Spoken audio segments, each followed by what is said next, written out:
The draft के आज के एपिसोड में हम फ्यूचर मोड ऑफ ट्रांसपोर्ट की बात करेंगे, यानी यातायात के वो साधन जो भविष्य में सड़कों पर दिखने वाले हैं, भविष्य में जिसे आप कहीं आने जाने के लिए इस्तेमाल करने वाले हैं। हम आज metro train, rapid train, electric bus की बात नहीं करेंगे, बल्कि flying car, pod taxi, driverless car और बुलेट ट्रेन से भी एडवांस मैगलेव ट्रेन की बात करेंगे, जो आने वाले वर्षों में भारत में हकीकत बन सकते हैं।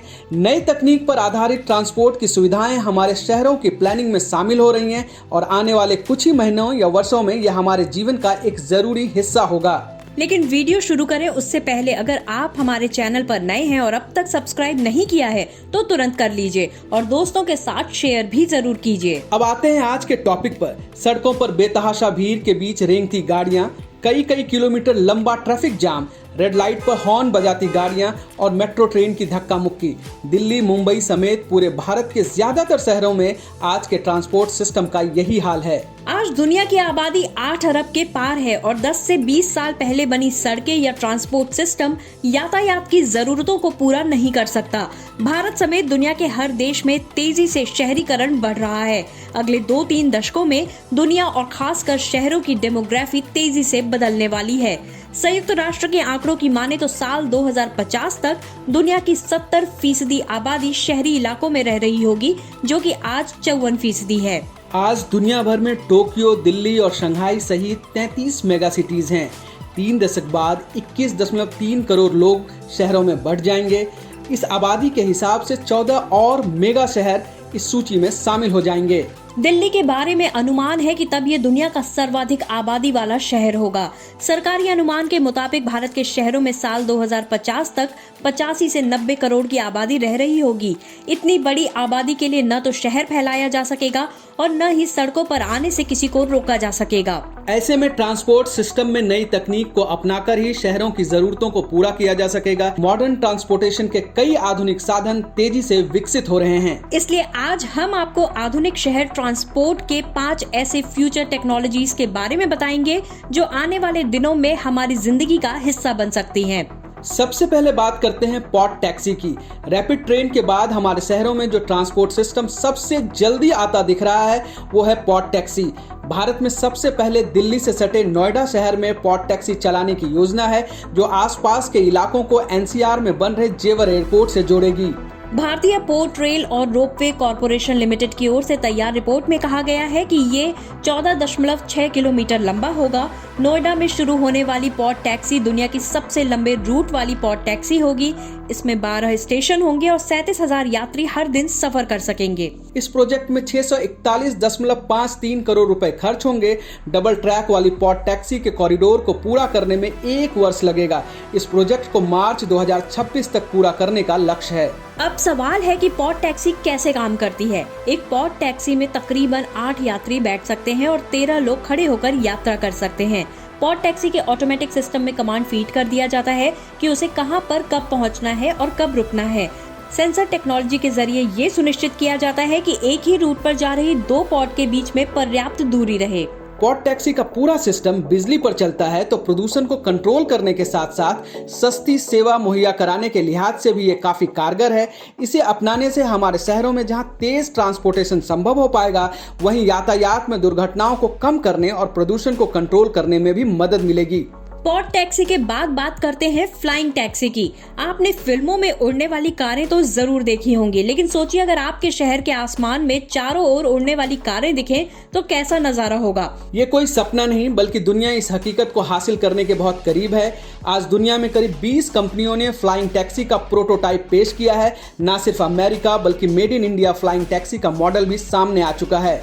आपके मन में सवाल होगा कि फ्लाइंग टैक्सी से फायदा क्या होगा। ये सड़क पर चलने वाली कारों की तुलना में 10 गुना ज्यादा स्पीड से लोगों को पहुंचाने में सक्षम है, जबकि किराया ऐप बेस्ड टैक्सी से 2 गुना होगा। फ्लाइंग टैक्सी 600 मील प्रति घंटे की रफ्तार से उड़ान भर सकती है। यह हवाई जहाज की तरह लंबी दूरी की यात्रा करते हुए बिना रनवे के जमीन पर लाई जा सकती है। वो विमानों के तुलना में कम शोर और कम प्रदूषण करते हुए यातायात के पूरे सिस्टम को बदल सकती है। इससे सड़कों पर रोज लगने वाले ट्रैफिक जाम से मुक्ति पाई जा सकती है। हालांकि इनके शुरू होने में 3 बड़ी बाधाएं हैं। पहली, शुरुआत के लिए बड़ा निवेश। दूसरी, हवाई टैक्सी के लिए रूट। और तीसरी समस्या है ट्रैफिक सिक्योरिटी और रेगुलेशन। अब बात करते हैं ड्राइवरलेस कार की, यानी ऐसी कारें जो सेल्फ ड्राइविंग हो, ऑटो पायलट तरीके से सड़क के सिग्नल को समझकर खुद कमांड ले और सेंसर टेक्निक की मदद से स्पीड, दूसरी गाड़ियों से दूरी आदि को खुद ही नियंत्रित कर ले।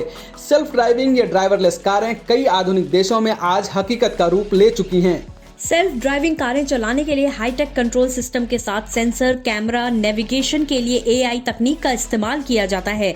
इनमें लगे सेंसर सड़कों पर आगे के रास्ते, सिग्नल्स, दूसरी गाड़ियों से दूरी आदि को जहां खुद समझकर कमांड लेते हैं, वहीं डेटा के जरिए धीरे धीरे अपनी यात्रा को तेज और सटीक बनाते जाते हैं। टेस्ला, ऑडी, फॉक्सवैगन जैसी दुनिया की कई कंपनियां ऑटो पायलट कारों की तकनीक पर काम कर रही हैं। ब्रिटेन, अमेरिका, नॉर्वे जैसे विकसित देशों के अलावा चीन जैसे हाईटेक एशियाई देशों में भी कुछ चुनिंदा रूट्स पर स्लो स्पीड के साथ ये चल रही हैं। अब सवाल है कि भारत में ड्राइवरलेस कारों का क्या फ्यूचर है। भारत जैसे भीड़ भाड़ वाले देशों के शहरों में इन्हें रियलिटी बनने में अभी कुछ साल जरूर लगेंगे। सेफ्टी और रेगुलेशन से जुड़े सवालों के हल तलाश कर ही इन्हें इजाजत दी जा सकती है। हालांकि भारत में ये अभी प्रोटोटाइप और डेमोन्स्ट्रेशन के लेवल पे ही है। टाटा मोटर्स, महिंद्रा एंड महिंद्रा जैसी कंपनियां और IIT मद्रास समेत कई रिसर्च संस्थान में सेल्फ ड्राइविंग कारों की टेक्निक पर काम जारी है। इस तरह की कारों में इंसानी ड्राइवर्स की जगह रोबोट्स का इस्तेमाल कंपनियां कर रही हैं ताकि ह्यूमन एरर से सड़कों पर हो रहे हादसों में कमी लाई जा सके। हालांकि ऐसी कारों की लागत काफी ज्यादा है। इसके साथ ही रोड सेफ्टी के कानून, लीगल सवाल और इंसानी रोजगार जैसे सवालों का सामना भी इस तरह की कोशिशों को करना पड़ रहा है। ड्राइवरलेस कार के बाद बात करते हैं मैगलेव ट्रेनों की। मैगलेव ट्रेनों को रेल यातायात की दुनिया के चमत्कार के तौर पर दुनिया में देखा जा रहा है। खास बात है कि इनमें लोहे के पारंपरिक पहिए नहीं होते, बल्कि ये मैग्नेटिक लेविटेशन यानी मैगलेव से चलती हैं। इस तकनीक में पटरियों में मैग्नेटिक प्रभाव रहता है और ट्रेन इस पटरियों से कई इंच ऊपर हवा में रहती है। चीन, दक्षिण कोरिया, जापान मैगलेव ट्रेन इस्तेमाल करने वाले दुनिया के शुरुआती देशों में से एक हैं। इसमें ऊर्जा की भी बहुत कम खपत होती है और ये आसानी से 500 से 600 किलोमीटर प्रति घंटे की रफ्तार पकड़ सकती है। इसकी परिचालन लागत भी कम होती है। हालांकि लैंड के साथ मैग्नेटिक एरिया में कोई बाधा न आए, इसके लिए लाइन सेफ्टी इस तकनीक के लिए सबसे बड़ी चुनौती है। आपके मन में ये सवाल होगा कि बुलेट ट्रेन और मैगलेव ट्रेन में क्या अंतर है? तो जवाब ये है कि ये दोनों ही सबसे तेज ट्रेनें हैं, लेकिन मैगलेव को बुलेट ट्रेनों से एडवांस माना जा सकता है।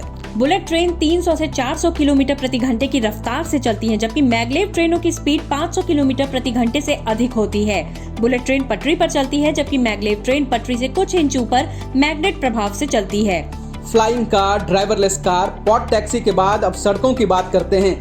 दुनिया भर के शहरों में तेजी से बड़ी भीड़ और आबादी की जरूरतों के लिए बनते मकान जगह को सीमित किए जा रहे हैं। ऐसे में नई सड़कों के लिए आबादी को उजारना कोई भी सिटी प्लानर नहीं चाहेगा। इसलिए हर जगह अंडरग्राउंड सड़कों का चलन तेजी से बढ़ रहा है। एक रिपोर्ट के मुताबिक दुनिया भर में मौजूद सड़कों की कुल लंबाई करीब 6.5 करोड़ किलोमीटर तक है, जबकि दुनिया भर में जनसंख्या तेजी से बढ़ रही है। शहरों, कस्बों और गांवों में हर जगह अब ज्यादा कारें खरीदी जा रही हैं। एक अनुमान के मुताबिक वर्ष 2040 तक सड़कों पर करीब 200 करोड़ कारें होंगी, यानी आज की तुलना में सड़कों पर 50% तक ट्रैफिक और बढ़ जाएगा। एक्सपर्ट सड़क पर बढ़ते ट्रैफिक को शहरी जीवन शैली की सबसे बड़ी चुनौती मानते हैं और इसका समाधान वे सड़कों की रीडिजाइनिंग और अंडरग्राउंड सड़कों को बताते हैं। अंडरग्राउंड सड़कों के कई फायदे भी हैं, जिसमें पहला फायदा है यातायात वेदर प्रूफ होगा, यानी बरसात हो या गर्मी ट्रैफिक में उतरे लोगों पर कोई असर नहीं होगा। दूसरा फायदा, सड़कों पर ट्रैफिक कम किया जा सकेगा। तीसरा फायदा, कम बाधाओं के होने के कारण अंडरग्राउंड सड़कों के जरिए ट्रैफिक की रफ्तार को तेज किया जा सकेगा। वैसे आप सोचेंगे कि ट्रांसपोर्टेशन के साधनों में इतने बदलाव की जरूरत क्यों है? इसे 5 पॉइंट्स में ऐसे समझिए। पहला पॉइंट, शहरों को बचाना है तो ट्रांसपोर्टेशन के साधनों में बदलाव की जरूरत है। दूसरी बात, प्रदूषण कम करने के लिए ये बदलाव जरूरी है। तीसरी बात, सड़क हादसों को कम करना है तो ये जरूरी है। चौथा पॉइंट है सड़कों पर भीड़ को कम करने का टारगेट पूरा करना। पांचवा पॉइंट है ट्रैवल स्पीड को बढ़ाना, तो ये जरूरी है। दुनिया की बढ़ती आबादी, शहरीकरण, शहरों की भीड़ और क्लाइमेट चेंज की चुनौतियां कई ऐसे कारण हैं जो ट्रांसपोर्ट सिस्टम में बदलाव को जरूरी बना देती हैं, और अगर इन समस्याओं से निजात पाना है तो नई तकनीक को अपनाना होगा। और ऐसे में दुनिया के सबसे आधुनिक शहरों से सबक लेकर उनकी तकनीक को अपने शहर की प्लानिंग में शामिल किया जा सकता है। ट्रांसपोर्ट की फ्यूचर मोड पर हमारा ये एपिसोड आपको कैसा लगा कमेंट करके जरूर बताएं। अगर अच्छा लगा तो दोस्तों से शेयर करें और हाँ, अगर अब तक आपने हमारे चैनल को सब्सक्राइब नहीं किया है तो सब्सक्राइब जरूर करें।